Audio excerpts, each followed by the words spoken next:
So Andy was in great spirits. We'd made a bunch of cash. We'd, got 6 new clients. Made a couple of new friends with Mike and Michelle. Um, Andy had met Lauren again, and we just left with a bunch of cash.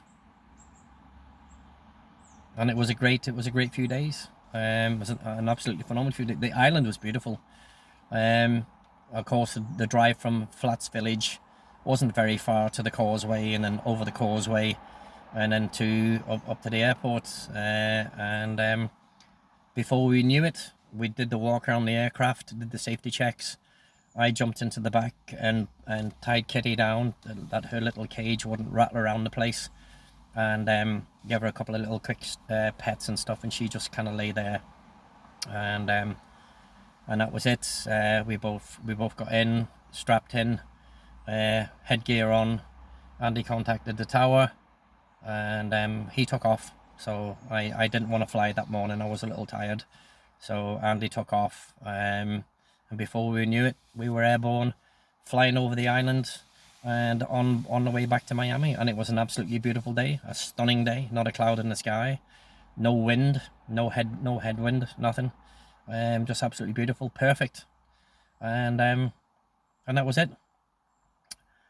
Andy didn't fall asleep. Andy took his paperwork out and he went through his paperwork, and I just lay back and I just chilled, and that was it. And it was a relatively not a boring flight, but it was just the same as anything now. I was just used to the fact that we were flying and we'd get to our destination, and I was actually looking forward to getting back into Miami, getting into the house, getting to the gym, and getting back into some semblance of a normal routine.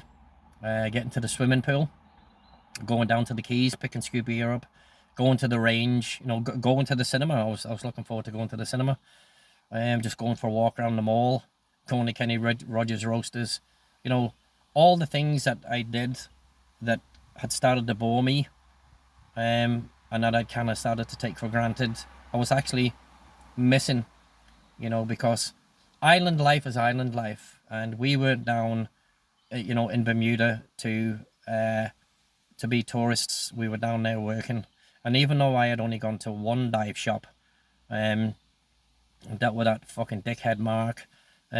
He did order more gear. Andy had actually, I didn't realize that Andy had actually went to him and picked up his order.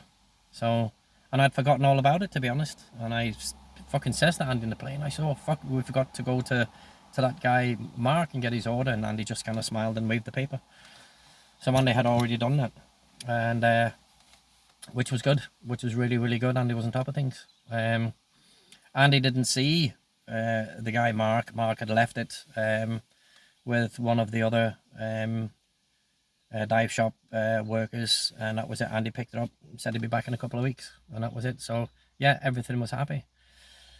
So it was just another. It was without the headwinds. I think this time we chopped off about a half an hour flying, so it was just over. I think it was 5 hours and 25 or 30 minutes, something like that. So we got back to Miami with no dramas. Andy let me take it down, so I took over and landed nicely, and taxied to Hangar 92, and Jeff was waiting for us, and he came out. He waited till the propellers are turned off, and then he got the 2 strap-ins and he hooked it under the wings, and he put some wooden chocks on behind and in front of each wheel, and that was it. And when it was safe to do so, we exited the aircraft. Andy shook hands with Jeff, shook hands with me, and it was brilliant, absolutely brilliant. I retrieved Kitty from the back, and we went into Hangar 92, and the first thing that Andy did was Andy went straight for the coffee. So that was it. I let Kitty out, and she had a little wander around. She went outside and did a pee, and she just wandered around and jumped up onto Jeff's knee, and Jeff was, cuddling away at her and stuff, and she was just a beautiful little thing. And Jeff had said that he'd had a couple of phone calls from the Keys. He had some more orders, and things were looking really, really good. So I reminded Jeff, I says, you know, give us a couple of days to settle in, mate, and then we're going to have that competition at the range. The shooting range. And Jeff was all for it. He was looking forward to it, because I think he's was fucking bored stupid, to be honest. So, because his life was just aircraft fixing, and he was building that little de Havilland that was there for Andy anyway as well. So, and it looked like he'd done a good bit of body work on it. The paneling, he got the paneling on and stuff, and the wings were covered, and it looked really, really good. So, and even though the engine was exposed, he'd done a lot on it, so he'd been busy, which was good. So, and it was nice. It was nice being back in Miami, flying over the Everglades, and then, you know, seeing Miami in the distance was nice. It was really, really nice. So, because Andy would take the long way, whatever way they gave us, instead of coming straight in across, we had to come down the Everglades and over. I don't know what was going on with that. So, because we didn't on the way out, we just took a straight path out. So anyway, it was good, and it was nice to be back on terra firma, on the ground and stuff, and all the planes coming in, and all the noises of a big city. So yeah, it wasn't too bad. So, but we stayed at the hangar for a couple of hours. Andy did his paperwork, made a couple of phone calls. I spoke to Daycore and Sherwood and Scuba Pro and Cressy Sub and Ziegel and Forte and all these other companies that Andy had gotten scuba gear from. Andy said that he had money for them, which was really good, and they were pleased. They kept Andy in their good graces. Andy gave Jeff a wad of cash as well, which obviously was probably money that Andy had owed Jeff, and Jeff was delighted. Him and Andy were talking away that it was a great trip. Andy turned around and says, you know, Colin's a great, you know, he's a great addition. He goes and talks very well to people, you know, doesn't put up with any shit, and you know, it's been going really well so far, and that was it. So it was all good. Shortly after that, Andy made a phone call, and I heard him call Lauren's name. So obviously he'd said to her that he would give her a call on his way back to let him know that he had landed, and you know, she was happy. And we chatted away a bit. Said he was going to be a little bit busy, but he'd give her a call later on. And he said it was nice to see her again and all this type of stuff. And I shouted over, "Hello, Lauren!" And she heard him in the background, and she said, "Tell Colin I said hello," all this type of stuff. So yeah, that was it. And Jeff kind of like looked at me like, "Who the fuck's that?"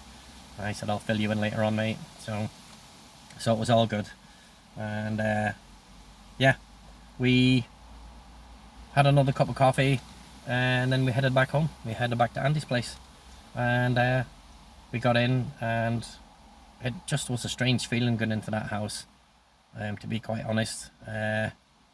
Living in a residential area, there wasn't really much noise where Andy lived. It was quite quiet, to be honest. Whereas, you know, on the island, there was always noise because it's touristy, of course, but there was always, you know, different noises and stuff. But it was very, very quiet in Andy's house. I just went and put the TV on.